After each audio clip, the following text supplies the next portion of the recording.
After years and years of working at the same company, John Jones had finally proven that his theory was correct.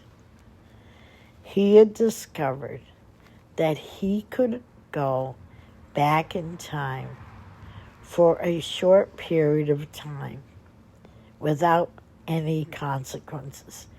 Anything over 20 minutes, and things started to assimilate, as he had found when he had returned animals. People just were not the same. And so he had made his first attempt in the year 2022.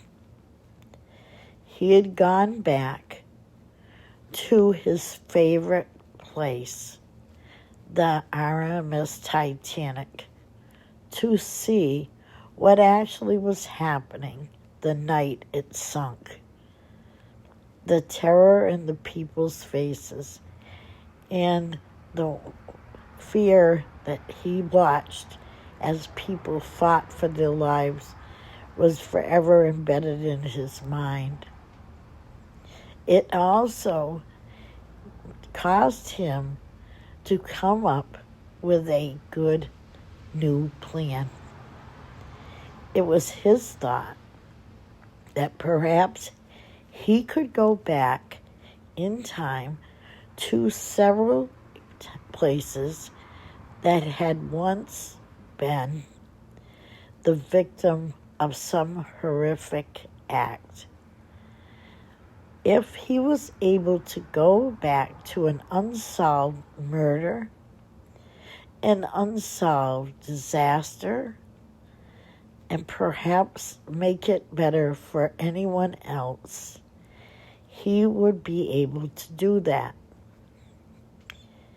So, the date that he chose was January 3rd, 1902, when there was a horrific accident in a farm in the fields in Nebraska.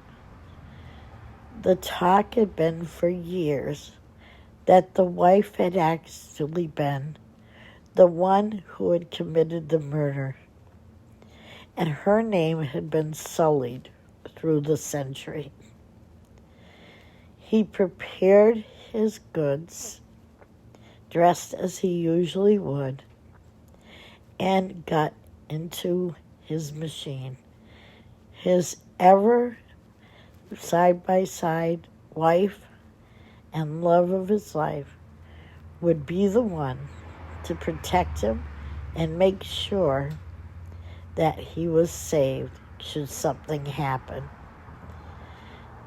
So his first duty was to go to the place in Nebraska. When he got there, he was able to observe what was going on. And what happened was enough to prove that this woman was completely innocent.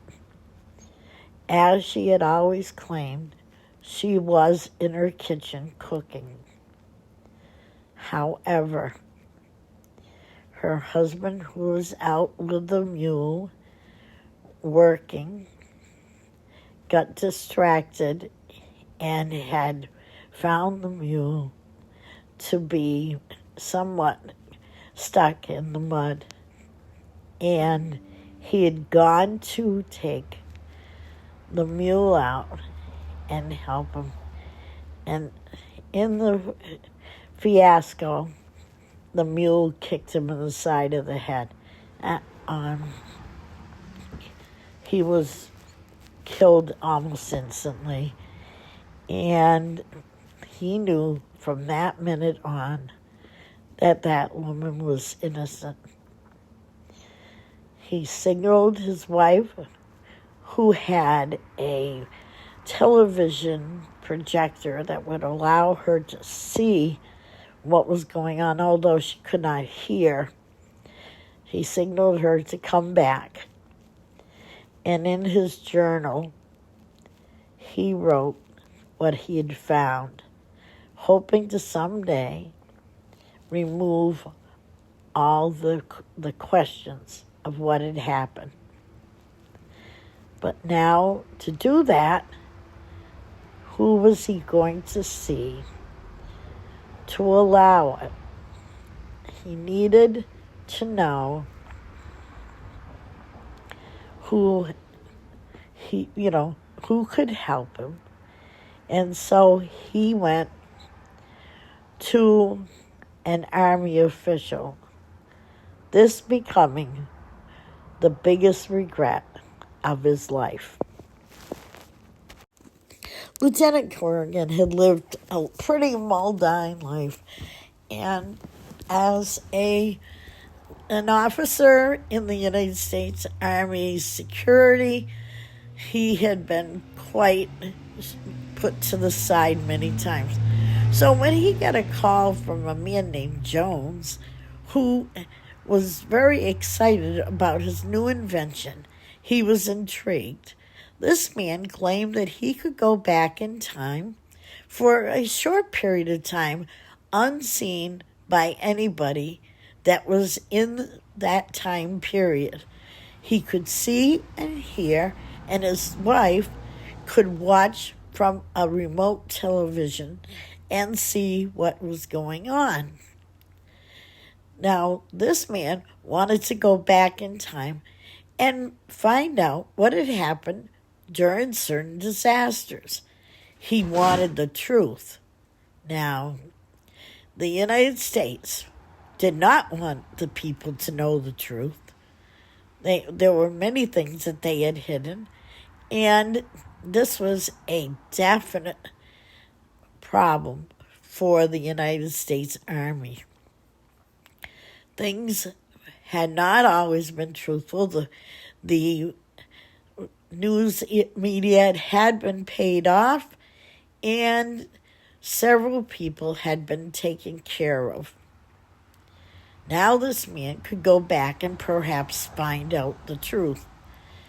So he got in his car, took a ride to the airport, and immediately headed out to Nebraska, where this man, Mr. Jones, owned a small farm.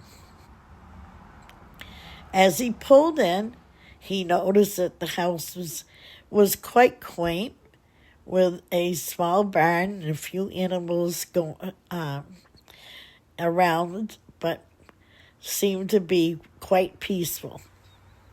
When he knocked on the door, he was met by a lovely-looking lady who introduced herself and Mr. Jones. As he walked into the cellar, there was a room with a computer screen and an item that reminded him of what the Star Trek used to do the transporting. It was all neat and clean and quite uncluttered to his surprise. But what he saw was something that was going to change his mind. As he watched the man go back to the farm in Nebraska and discover the truth of what had happened over 100 years ago. It was going to be the beginning of a huge promise or the beginning of the end of the way things were done in the United States. This was the time he would need to make the decision. As Mr. Corrigan walked into the room, he was amazed that he wanted so badly to watch what had happened. Actually, he hoped that he would be allowed to go and do it himself. he would like to be the person that went and saw what happened, because there were lots of questions he had. So it was going to be a toss-up on what was going to happen. And he watched in amazement as he watched the simple task that you actually had to do to run this machine.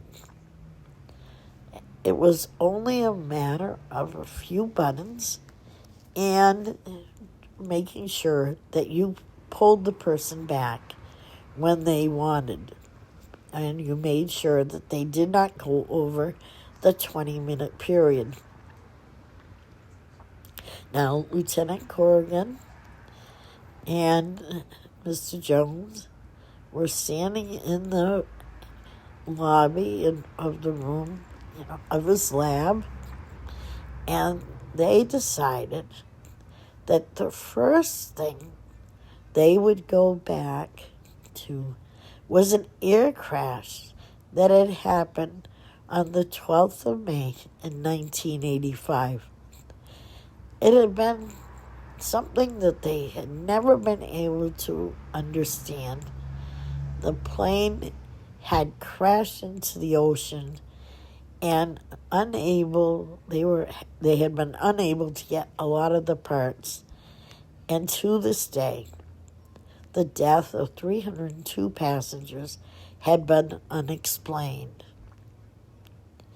So, this was going to be one of the most dangerous time travels that Jones had ever done. First of all, the plane would be traveling at a high rate of speed. He would be going into a vast ocean, and they were not sure just when everything actually happened. He had studied and studied, and Lieutenant Corrigan and him came up with the time of arriving at 1:15 in the afternoon on that fateful day. So, much to Lieutenant Corrigan's dismay, Mr. Jones climbed into the transporter and was sent back. On the screen quickly appeared a plane, and Mr. Jones had arrived safely. Now was the next worry. What was going to happen? It was there that as Mr. Jones walked down the aisle, he saw people sitting there reading books. Some were watching the movies. Some were just reading, sleeping, doing their thing, having a snack. People were very calm when all of a sudden there was a loud noise. It sounded like something popped, but it was loud. And that's when he went to the cockpit to find both pilots unconscious and the navigator standing over them with a sneer. As he watched in horror, the navigator shoved the gear to the nosedive position. Knowing that he only had a moment to save himself, he called to be taken back. As the team watched in horror, that plane landed in the water, killing all those passengers, and them knowing that at this point it had been the navigator to the surprise of many, it had been thought that perhaps it had been the pilot, and his family had had to live with this knowledge for so many years, and now they knew it was the navigator.